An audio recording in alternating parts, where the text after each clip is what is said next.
Welcome to Take It from the Iron Woman. My name is Susanne Müller, your host and the Iron Woman. This podcast is about empowering yourself and others to make real changes in the world. Take It from the Iron Woman. We only have special guests, and today we go to my dear friend Melissa. She's in Kauai. We met during the pandemic when we took the old MBA. Melissa, tell us a little bit about yourself. Who are you? What do you do? Thanks for having me on your podcast. I've listened to so many, and it's so fun to hear all the people you talk to. There's always some little gem in each and every one of them. To best describe me would be, I'm a people person. I enjoy people. That comes through if I'm traveling or working or even walking down the street, saying hi to people and having a chat. I love to solve business puzzles. If we have a project, how do we fit the pieces together to be cohesive, but also efficient? I'm curious about people. I'm curious about technologies, learning. How can we do things better? How can we be creative in what we do? That's kind of me in a nutshell. And I know you were part of the Carbon Almanac. So that's also a people project in a way, but it also talks about climate change. And how did you fit in as a people person for that project? That's been just such a fun project. You and I are in different time zones, and it's always fun connecting with people across the globe. And both the Alt MBA and the Carbon Almanac have allowed that. A lot of people contributing. So I didn't contribute to the actual writing of the book and bringing all the facts together. But what I've always been interested in is, okay, we have all these facts. Then what? What do we do with this? Luckily, there was a group of people also who were interested in that. We got together and we created Connect the Dots, Connect the Carbon Dots. So we have all this information, but what do we do? There's sometimes when there's too much information, you feel paralyzed. How do I make a difference? How do I make a change? So this gave us a way to give us actions. There's specific actions that you can take, and you can see how that affects the carbon cycle and how that can make a change. The best thing you can do is get into advocacy and raise a lot of voices to make a change. But it has to start with understanding and making your choices in order to find who your people are, who's your tribe, and how do we make these changes together, create an impact. You are creating an impact. I think being part of the Carbon Almanac is already a first step, and then talking about it. Definitely. You and I, we were talking about entrepreneurship or intrapreneurship. That was kind of our, I don't know what we're going to call it, philosophy that we were talking about or thinking about. I'm an entrepreneur. You're working in an organization, but what is the big difference between somebody who is in an organization or somebody who's a solo entrepreneur? There's a lot of similarities. There's so many similarities that even my day-to-day probably isn't a lot different from your day-to-day. We all have clients or customers, so to speak. Or my clients might be ones that are colleagues that we work for the same organization, but we have to manage expectations. We have to manage the work together. I don't know if it's harder or easier when they're colleagues versus clients. I've been curious about that because I don't run my own business. I've been curious about running my own business. What would that be? I feel like clients are similar to colleagues. What do you think? First of all, it sounds very glamorous when you're a solo entrepreneur. We see all on social media when people travel to Paris, London, and they show what they do on any given day. But I was thinking actually this morning, do you want to see me writing emails or finding papers, filing papers, organizing my computer? This is also the job of a CEO, unless you have 4 or 5 helpers. I don't have that. It's made a little glamorous in a way. And a lot of people say, try it out. But what I always say is, how much money do you need? Then people are like, but I'm passionate. If you have a mortgage or rent to pay, how much money do you really need to make? For me, it was when I lost my job, it kind of like forced me into become, well, maybe not forced me because I always wanted to do it, but in a way, this was the pivotal moment.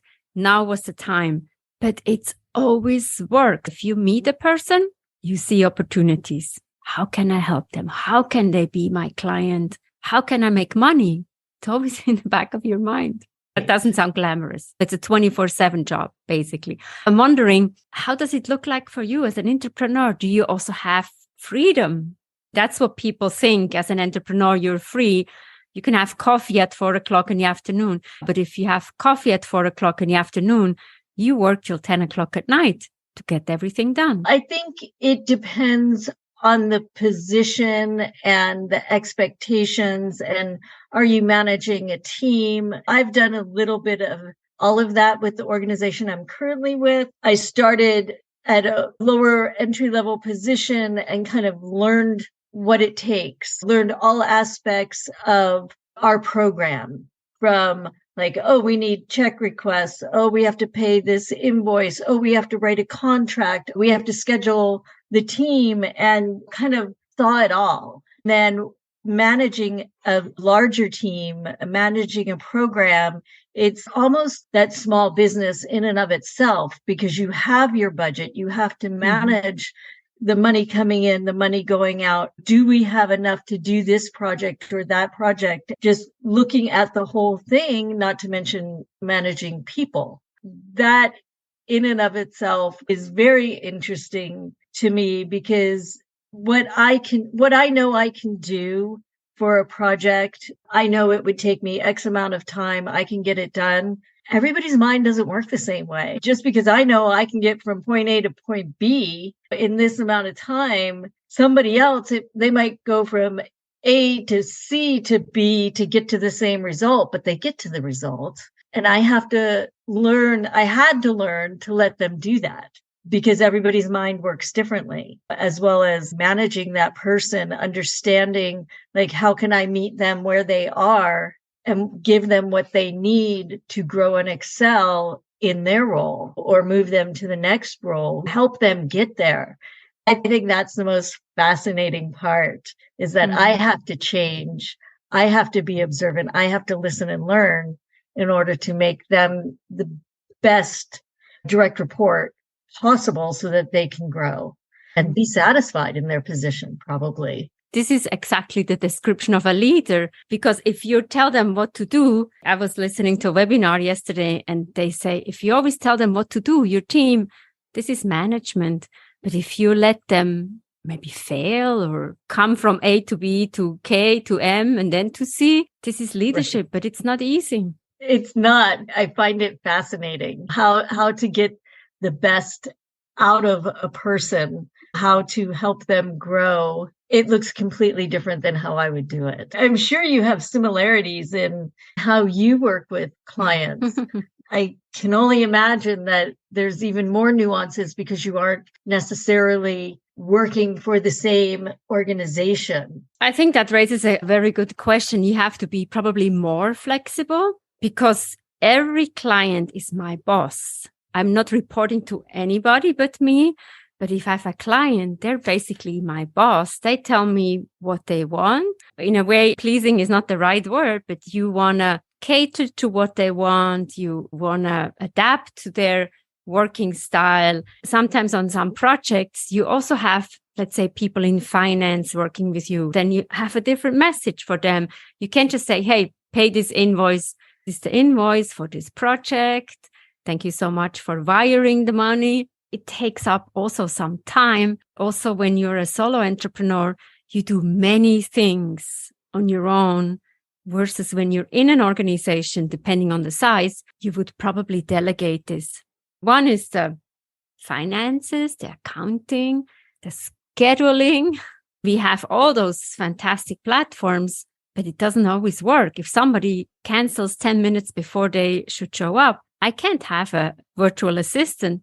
Then we're too late. I have to do that. That's not a very glamorous job, but it has to get done. And it has to get done right the first time.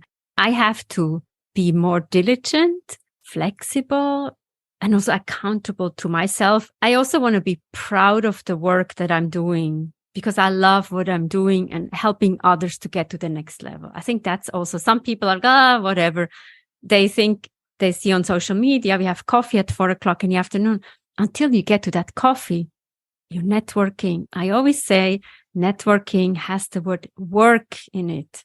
It's work. I see how you run your business and how a lot of my friends are solo entrepreneurs. You wear many hats. You're constantly changing that hat based on what needs to happen. You have to be multifaceted and multi-talented in order to run the business correctly. And that might not be the fun part. The fun part probably is working with the clients, but somebody has to do the invoicing and somebody has to follow up with the accounts. Somebody has to pay those darn taxes. It's like, those are not the fun parts necessarily, or hire somebody to do that, which also takes away from the business. And that's that fine balance. How much can you do on your own? Could you do more if you subcontracted to somebody else? There's all those trade-offs, in both working for somebody and having a boss, and then also working for yourself, and not you're the boss, but you're still getting it done. So that steady paycheck is one of the trade-offs, but maybe there's a piece of flexibility that you have that I might not have, because you can balance things out and a little bit differently because you are your boss. You have to. It's interesting that yesterday I was leading a panel group with women from Ecuador, Uganda, Ghana, and South Florida. My question is always, what do you do when you don't work? What do you think those women said? They're thinking of the next piece of work. Well, they're always working. And I'm like, no, this is the wrong thing. One has a knitting factory and it's in her living room, basically. She says, I love to work. We all love to work, but you cannot get to the burnout when it's too much. Even if you love the job, I heard that there is the oxygen tank. When it's out, when you have depleted that, it's not going to work anymore, even if you love the work. I think that's also where, and we talk about mental health everywhere, as a solo entrepreneur, it's even more important to take a Friday off or also implement the summer Fridays. I agree, but also there's complete burnout in organizations as well. Is working for a nonprofit that's everybody is so passionate about what they do, wants to meet those deadlines, and there's so much happening in the world that if we could just complete this project or this research, or if we could, for me now working in communications, it's, if I can just finish that one project so we can get that out the door, so we can raise awareness, so that we can generate more funding for these important pieces of work that need to happen for the world, talking about climate and climate change and carbon. And burnout is real in anything, but maybe anything that we do, any organization versus working for yourself. How do you shut your brain down? How do you stop thinking in the middle of the night, I have this great idea, let me try that tomorrow? Anybody who's passionate about what they do faces that hurdle, that obstacle of work-life balance. How do we get that? I've had different bosses over the years, and some see that in their team and help to create boundaries. At the end of the day, we're all our own people. We need to do our own boundaries, but having a boss who recognizes that is helpful. Whether I decide to follow it or not is up to me. Just between you and I and the way we work, we're both really passionate, but you have to wear a few more hats that some things I can just pass along to that person who that's their expertise. And what would you do if you were not in an organization? That's where my puzzling mind comes in. I think about that a lot. The thing I enjoy doing is helping. I've had a few conversations with different friends who are working for themselves and how to structure their businesses. Working with a friend right now who is starting out a business and taking a look at what they want to do and organizing it. Okay, this has to come first, this has to come second. Then you can grow that part. And that is very fun for me. The challenge of solving the puzzle in a creative and efficient way. So we're not just spinning our wheels on something that we don't need yet. Let's work on what we could do to make it grow before we get to that place. We need more of you because you're the strategist. You're the person who's curious. You make it effective and efficient. You just don't know yet. We'll see where Melissa is going.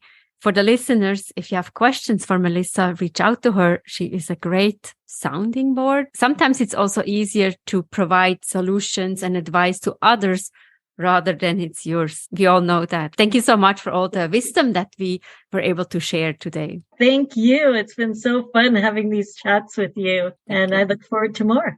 Always lovely to talk to Melissa. She has great ideas. Reach out to her. She's a perfect strategist. Might not get an outside voice. Take it from the Iron Woman. We have episodes every Monday. Chime in, learn from people, grow with them, and also download the book, Take It from the Iron Woman, Global Business Coaching with Sports Parallels. Get it in your local bookstore, support local female-owned businesses, or download it. Thank you for your support, and we'll see you next time.